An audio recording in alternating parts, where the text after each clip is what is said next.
Hi everyone, welcome back to another tutorial from Crazy Gamer. Today in this video we will be learning how to turn on the sound effect in Dude Theft Wars game using your Android device or iOS device. First of all, launch the Dude Theft Wars game on your device and wait for the main menu to appear. On the main menu, look for the settings icon on the right corner and then look for the sounds tab on the right corner. Make sure that you uncheck the sounds tab and this will turn off the sound effect on your game. After you do that, you will not hear any music or audio in the background.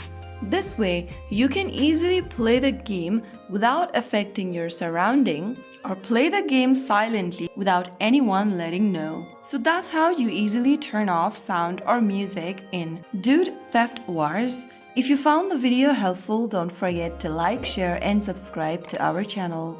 I will see you again in the next episode. Thank you for watching.